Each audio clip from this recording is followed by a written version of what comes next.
Okay guys, we're up on the new hill and I'm going to talk a little bit about the organic transition. So when I bought this farm, it's a relatively steep hill. It's got terraces on it, but it's relatively steep. It's the very top of the hill and then headed down towards the river, which is right down there in the valley. But anyway, when I bought the farm, I knew that I had two issues. And those two issues are shatter cane. You can see the shatter cane there. And pH. The field hadn't been limed in a long time, and so it has a pretty severe pH problem. And so I want to be able to farm this organically and raise good beans and good red clover. And so to show you how dead the soil is, there's a piece of corn stalk from a couple years ago. The last conventional crop. So it's a 3-year-old corn stalk that hasn't rotted down yet. And if I would look here, well, looky there, there's another piece of corn stalk that hasn't rotted down yet. So, oh my gosh, there's a cob that hasn't rotted down yet. Damn GMO corn. Anyway, back to the story. We knew we had a pH problem, and we knew we had a shatter cane problem. And so we're, in the second year of the transition now. That first year, I planted oats. And I harvested the oats. There was a video of that. Before I harvested the oats, I manured it very heavily. And I did also put 2 tons of lime on it, seems the rate was. But I put the recommendation would have been a lot more than that, but I didn't put the full rate of lime on. Because money was tight at that time. And so I think I put on, the equivalent of 2 tons to the acre. And which is probably about half the recommendation for what this ground needs. But I'm going to work on this ground through time. And so anyway, first crop, oats, I put on a heavy application of manure, and I put on a partial rate of the lime that was needed for this ground, and I raised a tremendous oat crop. And I was contemplating planting, a cover crop behind those oats, but I didn't. Because when I was combining the oats, I could see underneath it there was solid shatter cane coming on this hill. And so last fall, we ran the cows on,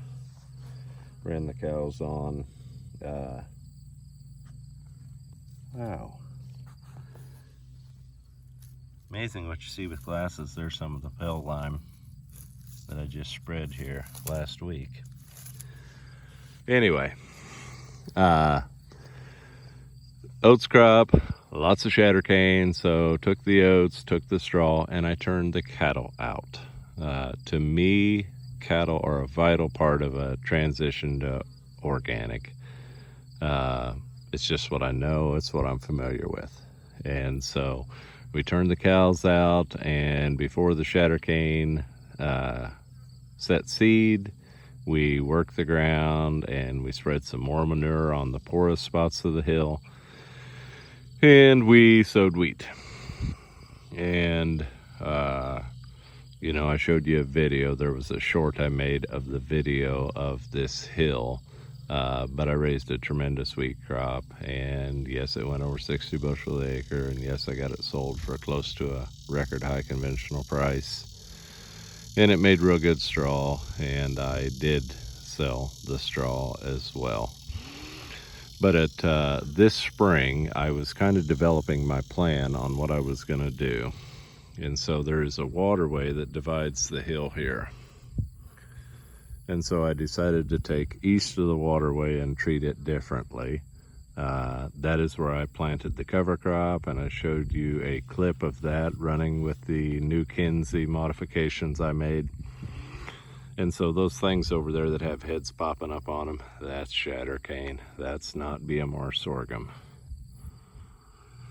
But looking here behind me, I have cut the shatter cane problem, oh my gosh, 90%. I've just majorly whacked it back.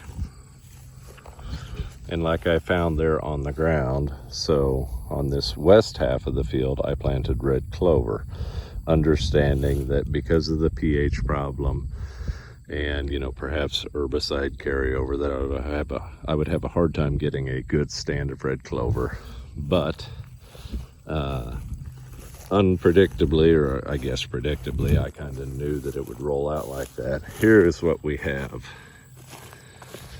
Now, as soon as I got the weed off, you know, I planted the cover crop behind me over there, and I just left this stubble here alone. And I let it grow up for about 40 days. That would have been like August 10th or 12th, somewhere there. I let the cows out. And so the cows have been through here and understand that none of this is BMR. All of this is shatter cane. And so my cows have worked very well on the shatter cane. Anyway, there's a pretty good catch of clover in a lot of places, but there's a lot of places like that hill or this terrace where I was just at, where there's absolutely no clover whatsoever. And so what I'm doing right now, so that I can figure out where the clover is I am disc mowing. This half of the field, I will disc mow it relatively low, because I do want to kill as many of the weeds as possible. The other side of the hill, its destination next year is soybeans, and so I will mow it. I'll mow it a hair higher, but the reason I'm mowing that a hair higher is when I was doing that cover crop mix, I had rapeseed and red clover and alfalfa, the turnips and the radishes. You know, I had some kind of cool season and overwintering crops there. So that half of the field, my goal on it is to kill the shatter cane, not let the shatter cane go to seed, and then stimulate biological activity. This half of the hill, my goal next year is to have a red clover field here. And so what I do with the red clover, we pulled the cows off a day ago, and now I'm out disc mowing off the stubble. And so I'm disc mowing the stubble to keep these annual weeds from going to seed. You can see the velvet leaf that the cows nipped the top out of. And he just ain't a real healthy plant. Once the cow nipped off the growing point, that would be the apical meristem. And he's trying to set seed, but he just ain't gonna get it done because the disc mower is coming. The same with the foxtail. It looks like the foxtail has set seed, but these seeds are immature. They are not set at all. They're not hard, they're soft and squishy. And so I will come out here and I will disc mow it. I'll kill the annual weeds, that shatter cane. Some of the shatter cane potentially could be to the point of making seed. I'm not sure. Oh, it's close. If it ain't there, it's close. But the cows really majorly put the hurt on it. And we will have cut the seed production to, in effect, nothing on this hill by doing this process that we're doing here. So our objective is to mow it down, kill the annual weeds. This will be a field of clover next year. By mowing it down and seeing, you know, getting rid of these annual weeds this fall, I will be able to see the spots like this that are poor. And I will probably attempt to come out and set a little more red clover on these spots. But the first time that you plant clover, it is terribly, terribly unpredictable. And so we have spots like that I just showed you where the clover's, well, almost non-existent. And then we have spots like this where you have a perfect catch of clover. That was the term that the old timers used, to catch a clover. And the catch of clover here is just perfect. Just perfect. So, little discussion about managing the transition and managing the transition, you know, to address whatever your issues are. And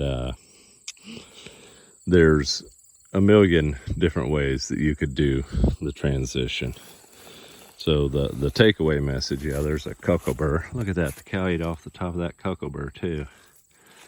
And now the rest of it's gonna get disc mowed. Anyway, there's a million ways to do the transition. You need to assess your situation and your field and what you have got going on in the field. And you need to tailor that transition to, you know, what you're trying to accomplish, what the problems are.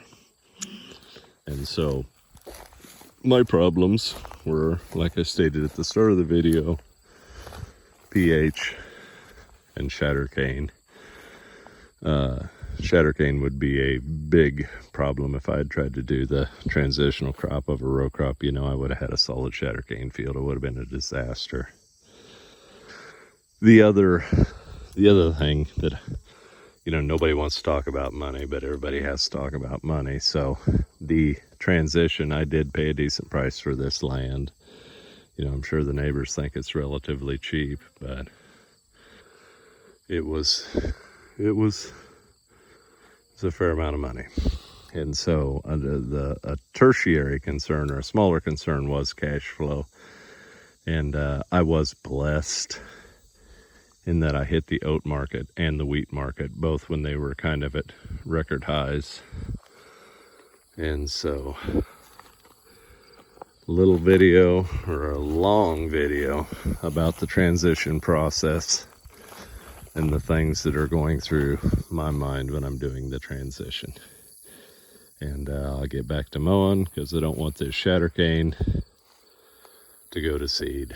But I can just tell year to year that we've cut the shatter cane to relatively nothing. And once I get done today, it's going to be even less than that. So mowing it off like this will actually stimulate the red clover. It knocks off all the competitors. And so, you know, if we come back a month from now, you'll be able to see exactly, we're in late August, but you'll be able to see exactly where you have a good stand of red clover and where you did not. And so at that point in time, I'll be able to patch in this a little bit, and we'll have good clover here next year, and the east half of the field will have the potential for a decent row crop. So, long video. Thanks for watching, guys.